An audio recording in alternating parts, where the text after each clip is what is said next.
Hi, this is Elliot Fishman, and welcome to part 2 of our talk on a practical approach to cystic pancreatic masses. And we left off last time mentioning about Dr. Megabo and the JACR and the ACR criteria, how they move things into different size, and then you follow things up yearly, and of course you could change from category to category depending on whether or not the lesion increases in size. In this article, we spoke about the fact that you would follow things up for 10 years. Obviously, they also looked at ages, small lesions, but follow-up 10 years is a long time. And again, as I mentioned, the 10-year thing is really just a number because your risk, in theory, doesn't disappear. Maybe over age 80, you don't want to do anything. But again, this has a complicated series of when you do EUS, when you follow, and you could read these charts by yourself. I won't read them for you, but you can see how they made many categories and many different pathways. My usual rule is when you have lots of categories and lots of pathways, it means you just really don't know what to do. And I think that's really what happened. There's so much variability. Now, this is nearly 9 years ago, and we are part of a program now to come up with new criteria. And there have been new criteria from Europe, from the US, from radiology societies and GI societies and surgical societies. And no great surprise to all of you, everybody's criteria will vary. If you take the same patient, you could have 4 different answers. I think the conclusion by Megabo, the natural history of incidental pancreatic cysts, remains uncertain. Our recommendations cannot be simple or definitive. Okay?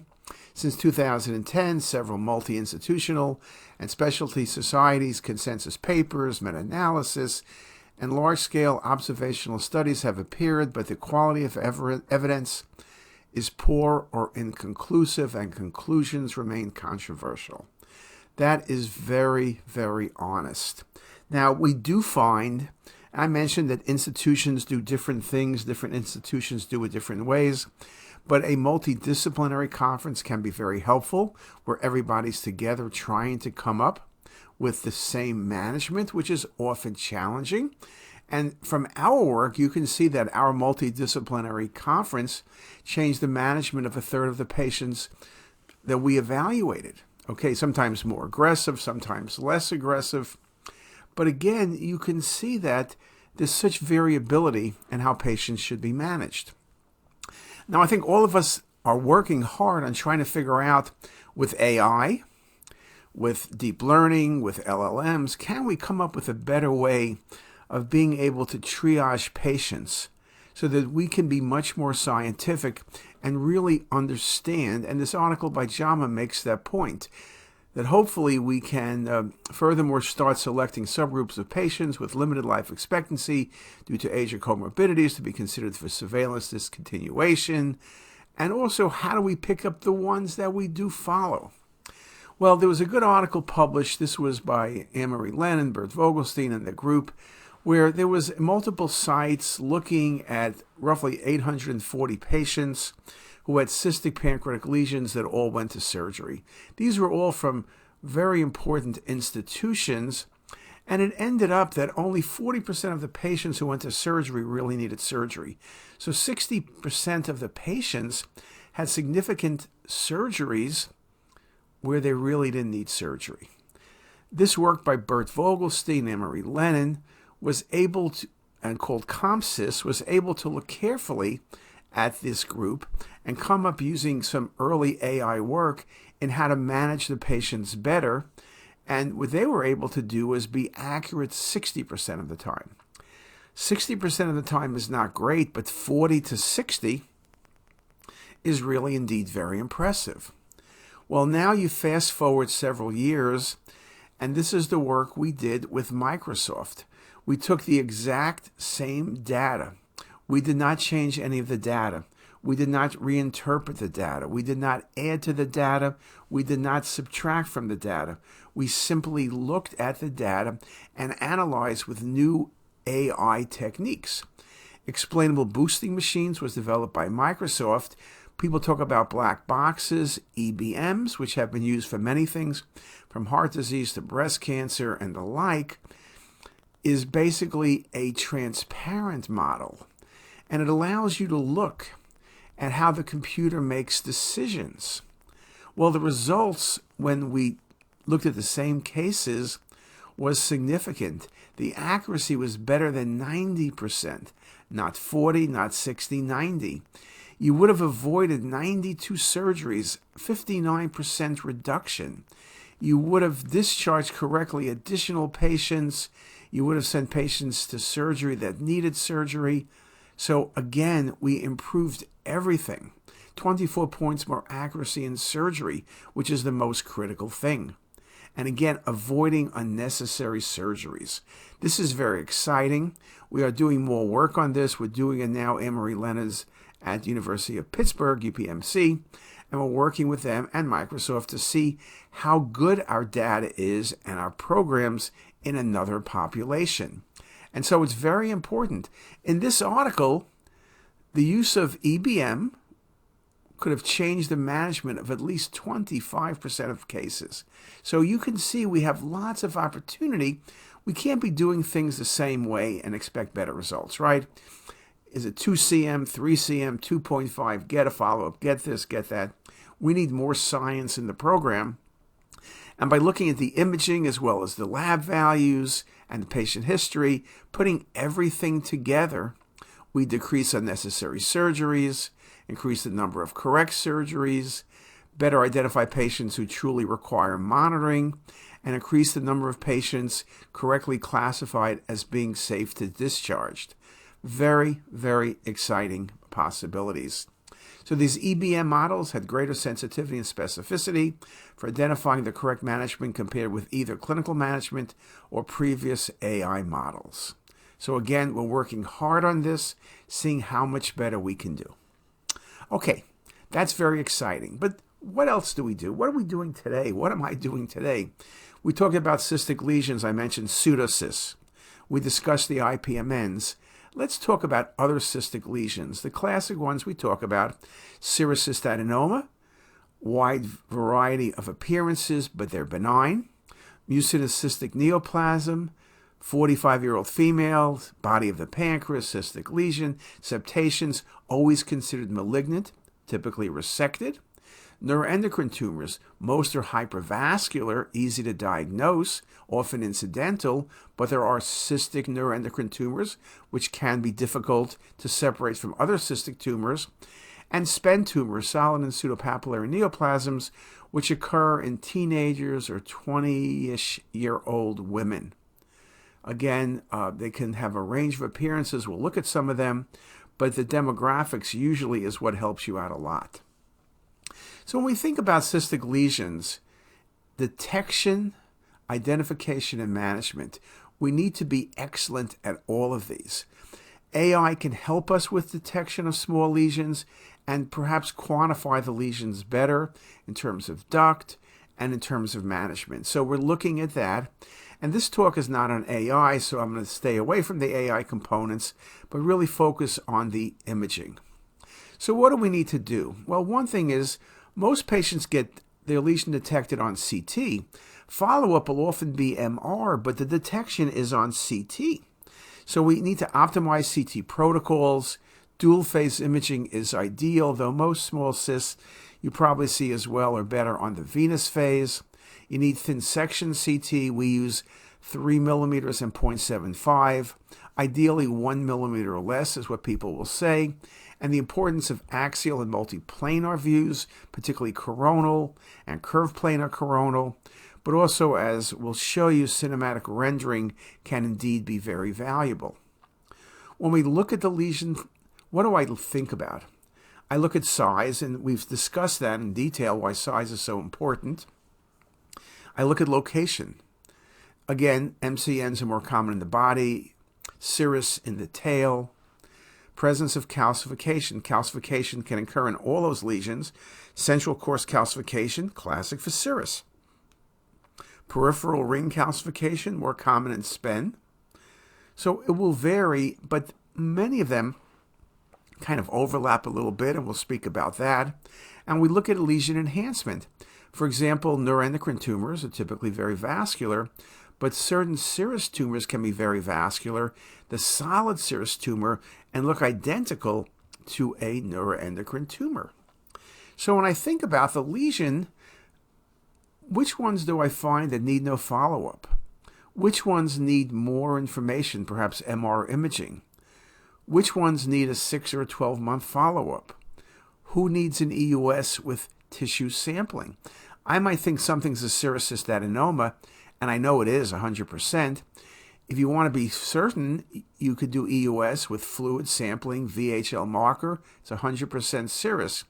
Now, serous is benign. You typically don't need to remove it, but they often get large and can cause symptoms.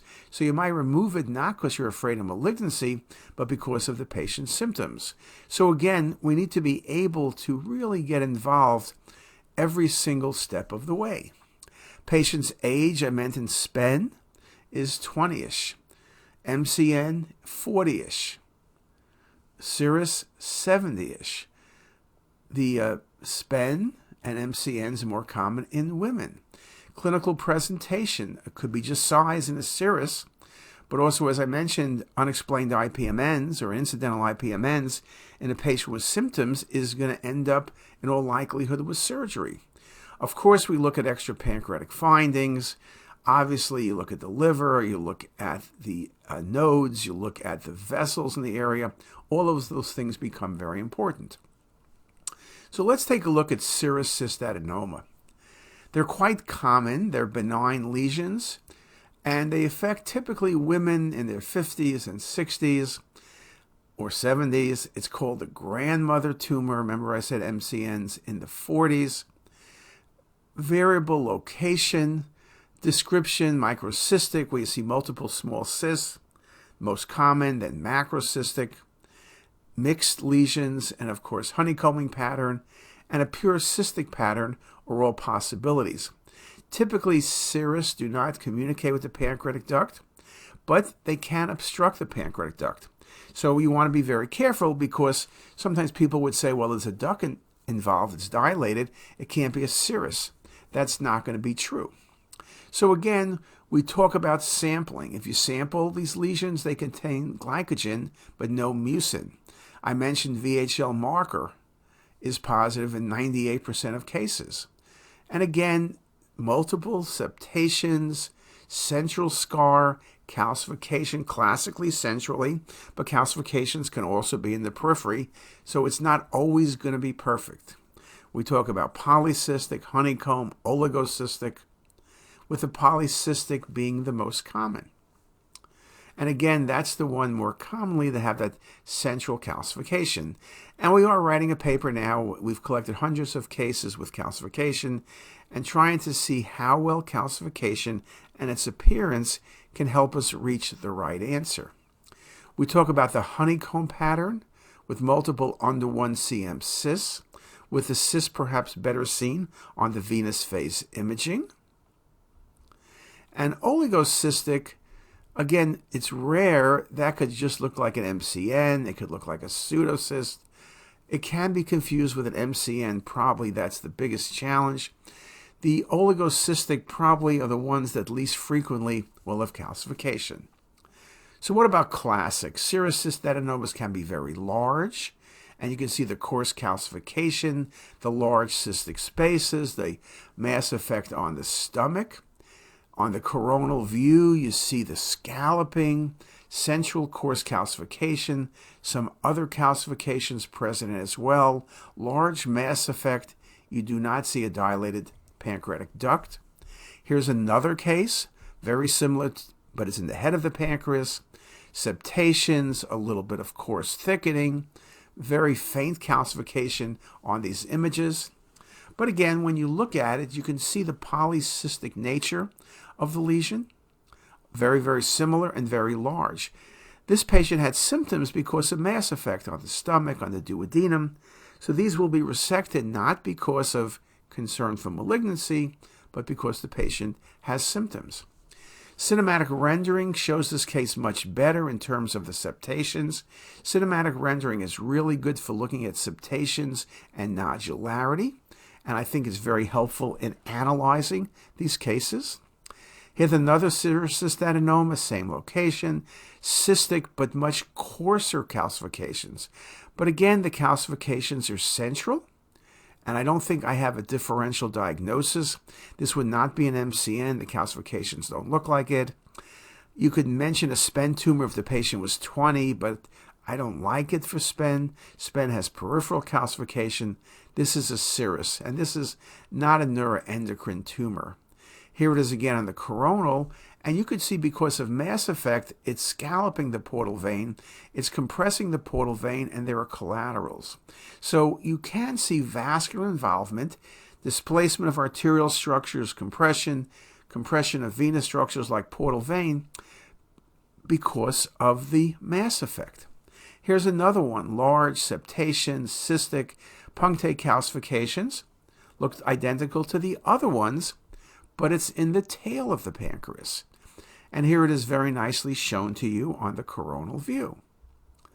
And here I've just changed the volume rendering. You can see all of the septations, all of the cystic spaces.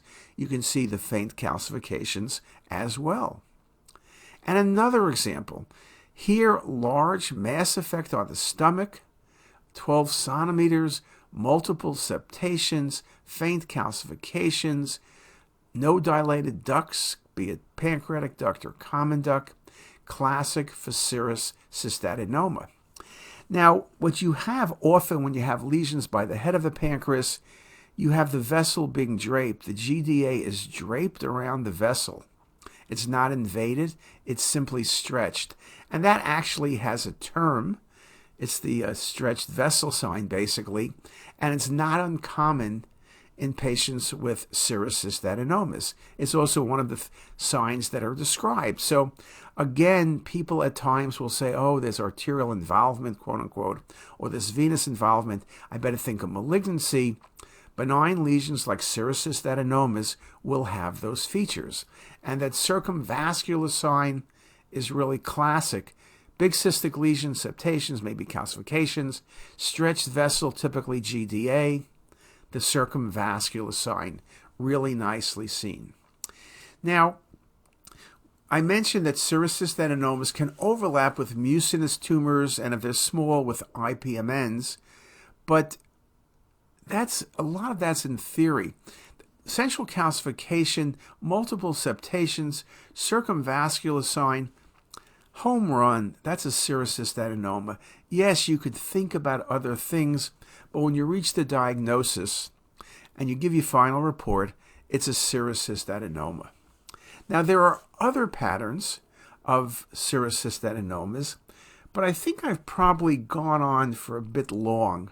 So let's do this. Let's stop here, and let's come back and look at some of the other appearances and some of the potential pitfalls in looking at serous lesions.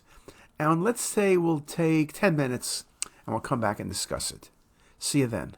If you like this video, make sure to subscribe to the CTisus YouTube channel. You can also visit us at ctisus.com for even more videos, plus quizzes, pearls, protocols, and oh so much more. We're also in the App Store and have well over a dozen apps for iPhone and iPad, all completely free. Thanks for watching.